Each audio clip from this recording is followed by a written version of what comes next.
Assalamualaikum warahmatullahi wabarakatuh. Sebelumnya perkenalkan saya Excel dari 10 TKJ 1. Di sini saya akan merangkum kembali materi PPKN yang telah saya pelajari tentang fungsi dan kewenangan lembaga-lembaga negara menurut Undang-Undang Negara Republik Indonesia tahun 1945. Aturan mengenai lembaga-lembaga negara. Keberadaan lembaga negara di Indonesia diatur dalam Undang-Undang Negara Republik Indonesia tahun 1945. Menurut Undang-Undang Negara Republik Indonesia tahun 1945, pembagian kekuasaan di Indonesia diinspirasi oleh konsep Trias Politica.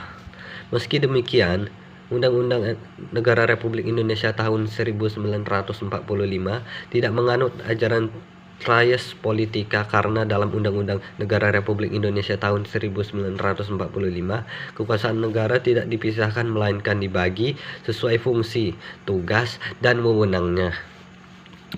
Fungsi, tugas, dan wewenang tiap-tiap pemegang kekuasaan negara diatur dalam undang-undang tanpa mengabaikan asas-asas independen masing-masing lembaga.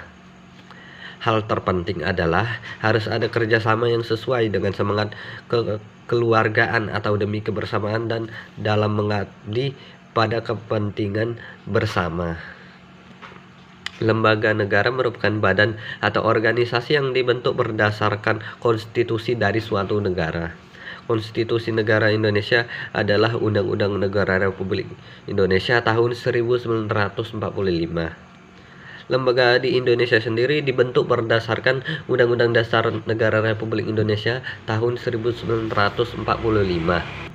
Menurut Undang-Undang Negara Republik Indonesia tahun 1945, ada 7 lembaga. Yang pertama MPR, yang kedua Presiden, yang ketiga DPR, 4 BPK, 5 MA, 6 MK, dan yang ketujuh DPD. B. Lembaga-lembaga negara menurut Undang-Undang Negara Republik Indonesia tahun 1945. 1.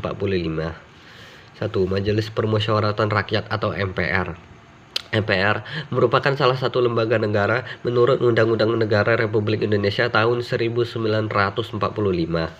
Sebelum amandemen Undang-Undang Negara Republik Indonesia tahun 1945, MPR merupakan lembaga tertinggi negara.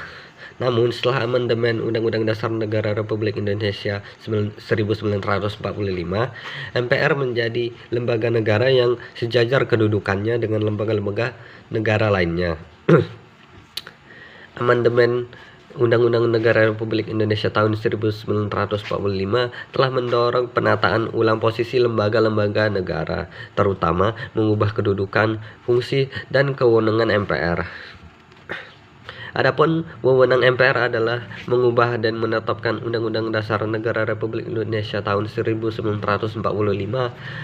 melantik presiden dan wakil presiden melalui hasil pemilihan umum, memutuskan usul DPR untuk memberhentikan presiden dalam masa jabatannya, dan melantik wakil presiden menjadi presiden apabila presiden berhenti atau diberhentikan atau tidak dapat melakukan kewajibannya dalam masa jabatannya.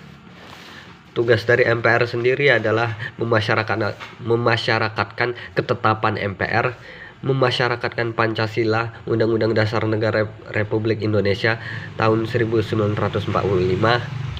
NKRI, dan Bhinneka Tunggal Ika.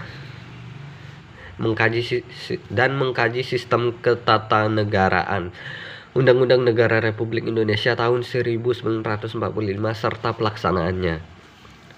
2. Presiden. Berdasarkan Undang-Undang Negara Republik Indonesia tahun 1945 Pasal 4 Ayat 1, Presiden Republik Indonesia merupakan pemegang kekuasaan pemerintahan menurut Undang-Undang Negara Ayat 2. Pasal yang sama menuliskan bahwa dalam kewajibannya, Presiden dibantu oleh satu orang, yaitu Wakil Presiden. Dalam Undang-Undang Negara Republik Indonesia tahun 1945, Pasal 7 dinyatakan bahwa Presiden dan Wakil Presiden memegang jabatan selama 5 tahun dan sesudahnya dapat dipilih kembali dalam jabatan yang sama hanya untuk 1 kali masa jabatan. Sekian rangkuman materi PPKN saya. Mohon maaf karena apabila ada banyak kurangnya. Dan sekian, terima kasih.